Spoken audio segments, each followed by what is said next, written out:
നമ്മൾ ഇതുവരെ വ്ളോഗ് ചെയ്തതിൽ ഏറ്റവും വെറൈറ്റി വ്ളോഗ് ആയിട്ടാണ് ഞാൻ ഇന്ന് വന്നേക്കുന്നത്. നമുക്ക് ഇന്ദിരാഗാന്ധി ഉണ്ട്, സ്പൈഡർമാൻ ഉണ്ട്, ആസ്ട്രോനട്ട് ഉണ്ട്. So we are here at Bimax kids and public school. കൊല്ലത്തെ ഒരു വെറൈറ്റി സ്കൂളാണ്. Students are not just studying, they are becoming.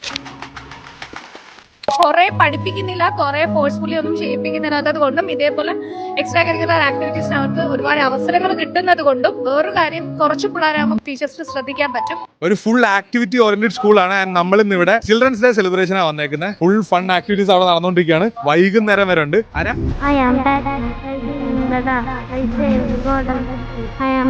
നമ്മളെല്ലാം കുറച്ച് ആക്ടിവിറ്റി ഓറിയന്റഡ് ആയിട്ടുള്ള കാര്യങ്ങളിലൂടെയാണ് കുട്ടികളെ letters, word, sentence reading, number recognition എല്ലാം നമ്മൾ അങ്ങനെയാണ് ഇവിടെ ചെയ്യുന്നത്. പിള്ളേർക്ക് ഏത് ഫീൽഡ് മുന്നോട്ട് കൊണ്ടുവരാൻ പറ്റും അതെല്ലാം നമ്മൾ ചെയ്യുന്നുണ്ട്. India's most trusted academy four different types of coachings, Bmax. അവരുടെ സ്കൂളാണിത്, ബിമാക്സ് പബ്ലിക് സ്കൂൾ. പിള്ളേർക്ക് എന്റർടൈൻമെന്റ് ആയിട്ട് കുറെ സംഭവങ്ങൾ കൊണ്ടുവരുന്നുണ്ട്. ആദ്യമായിട്ട് പറയുന്നത് തന്നെ പേരൻസിന് നൽകുന്ന സപ്പോർട്ടാണ്. അത് ഞങ്ങൾക്ക് ഇതിനു മുന്നേ പഠിച്ച സ്കൂളിൽ നിന്ന് നന്നായിട്ടൊന്നും കിട്ടിയിട്ടില്ല. ആ ഒരു പരിഗണന കിട്ടിയത് ഇവിടെ നിന്ന് തന്നെയാണ്. കുട്ടികൾ നമ്മൾ അക്കാഡമിക് സൈഡ് മാത്രമല്ല അവരെ ബാക്കി കാര്യങ്ങളിൽ കൂടെ എൻഗേജ്ഡ് ആക്കും. With the full support of our management, we are doing all these things because we have the freedom to do. Bimax public സ്കൂളിന്റെ ലൊക്കേഷൻ വരുന്നത് മേവറത്താണ്. And soon they are expanding to a bigger one. And നിങ്ങളുടെ കിഡ്സിന് ഒരു brighter future ആണ് നോക്കുന്നതെങ്കിൽ this will be the best option.